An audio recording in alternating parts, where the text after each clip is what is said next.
तो दोस्तों कैसे हैं आप लोग? आप लोगों को तो मालूम ही होगा कि कल की डेट में यानी कि 2 तारीख को वक़्फ़ बिल पेश होने वाला है। तो यहाँ पे बहुत सारी यहाँ पे बीजेपी के लिए अड़चनें उत्पन्न होने वाली हैं और यहाँ पे उसी की डिबेट चल रही है कि क्या बिल पेश होना चाहिए या नहीं होना चाहिए? इससे क्या नुकसान है और क्या फ़ायदे हैं? ये सारी की सारी चीज़ें यहाँ पे डिबेट में डिस्कस की जा रही हैं, ठीक है? यहाँ पे विपक्ष के भी लोग हैं जो बिल को नहीं पास होने देना चाहते हैं और विपक्ष और जो पक्ष है यानी कि बीजेपी है वो बिल को लाना चाहती है, ठीक है। वक्फ बोर्ड के तहत यहाँ पे कोई जमीन के लिए अगर बीजेपी वाले जो दावा कर रहे हैं कि अगर कोई जमीन के लिए वक्फ बोर्ड अगर दावा करती है तो वो जमीन उसकी हो जाती थी। बाद में उसको किसी भी तरीके से वापस नहीं लिया जा सकता था। कहने का मतलब यह है कि ऐसा कुछ नियम बना हुआ था जैसे आपकी ज़मीन है, उसमें वक़्त में अगर किसी भी प्रकार से अगर वो चली गई है या आपने दान कर दी है तो उसको आप दोबारा से वापस नहीं पा सकते हैं। ऐसे कुछ यहाँ पे चर्चाएँ आपको सुनने को मिलेगी और आप देख सकते हैं कि वक़्फ बिल के ऊपर बहुत ही ज़बरदस्त डिबेट है। इसको आप सुनिए और समझिए। कल की डेट में वक़्फ बिल पेश होगा। कमेंट बॉक्स में ज़रूर बताइए कि पेश हो पाएगा या नहीं हो पाएगा। तो वीडियो को पूरा देखिएगा। संशोधन विधेयक में उनको तो खारिज कर दिया गया था। वो तो बाद में जब विपक्ष के लोग अड़ गए तब भरोसा दिलाया गृह मंत्री अमित शाह ने कि ये इनको वापस रखा जाएगा। ये तो हुआ था ना, ये तो पब्लिक नॉलेज है ज्योत्सना जी। नहीं नहीं लिसन, नहीं मैं एक चीज बोलती हूँ। मैं एक चीज, आज जितने भी ऑपोजिशन पार्टीज इसके ऊपर इतना एक सीन करने की कोशिश कर रहे हैं, और अगर हम अपनी बात करें, मतलब हम लोग अपनी टीडीपी की बात करें, तो शायद ही पूरी इंडिया में, पूरे भारत में हमारी एक एकलौती पार्टी है जो हमेशा मुसलमानों के साथ डट के खड़ी हुई हो। चाहे वो मतलब यूनाइटेड आंध्र प्रदेश में भी हमने हज हाउस हमने कॉन्स्टिट्यूट किया था, और उससे पहले भी फाइनेंस कॉर्पोरेशन फॉर मुस्लिम्स हम लोगों ने कॉन्स्टिट्यूट करा था। तो मतलब आप, मैं तो एक आध एग्जांपल से खाली बता रही हूँ। नहीं, इफ्तार पार्टियां भी हुई, जिन इफ्तार पार्टियों में शरीक हुए। कहीं पे भी, एक मिनट ज्योत्सना जी, चंद्रबाबू नायडू, तो उसमें उन्होंने एक बार नहीं कई बार पिछले दिनों में दोहराया है कि वक्फ संपत्तियों की सुरक्षा को लेकर हम प्रतिबद्ध हैं। तो थोड़ा सा इसको समझाइएगा। मतलब प्रतिबद्ध हैं, ये all India Muslim personal law board कह रहा है ये हमारी जमीन छीन लेंगे। यही तो मेरा सवाल था। आप इस विधेयक का समर्थन में वोट देंगे या इसके खिलाफ वोट देंगे?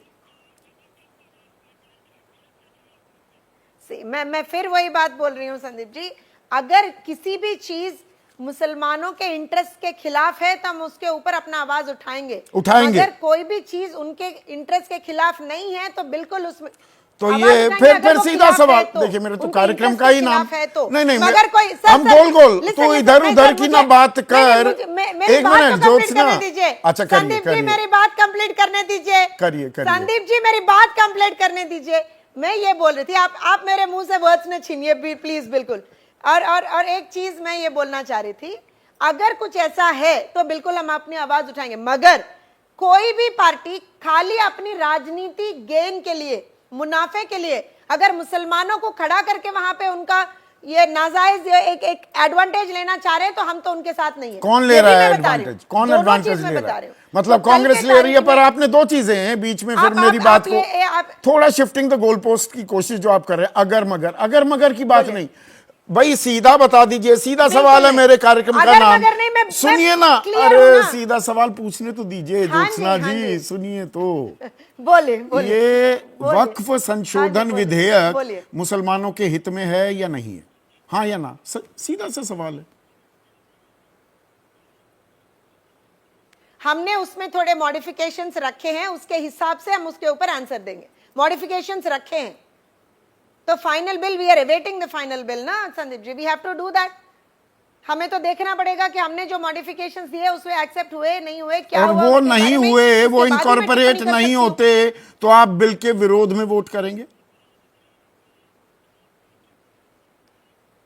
ये मैं वही बोली थी, वो हो रहे नहीं हो रहे उसके बाद ही मैं टिप्पणी कर सकती हूँ, उससे पहले नहीं कर सकती हूँ।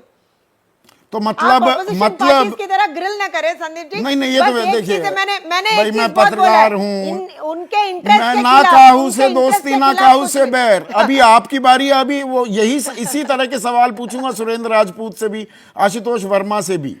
तो आप ये कह रही हैं सशर्त समर्थन है, कंडीशनल सपोर्ट है अभी बिल को लेकर, अगर जो आपके ऐतराज हैं, आपके संशोधन हैं, वो बिल का हिस्सा नहीं हुए तो आप वोट नहीं देंगे।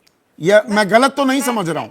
एक मिनट, मैंने लिसन संदीप जी, मैंने ये बोला था कि हमने जिस तरीके का काम किया है, ऐसा नहीं है कि हम ऐसे ही मतलब विदाउट सीइंग एनीथिंग हमने कुछ भी नहीं किया है। मैंने आपको बहुत क्लियरली बोला है हमारे जो जेपीसी में हमारे जो सांसद थे उन्होंने किस तरीके का काम किया, हमने फिर हर एक स्टेक होल्डर से कैसे कैसे बातें करें, उसको लेके हमें जो फीडबैक मिला है उसके ऊपर हमने कैसे वर्क किया है।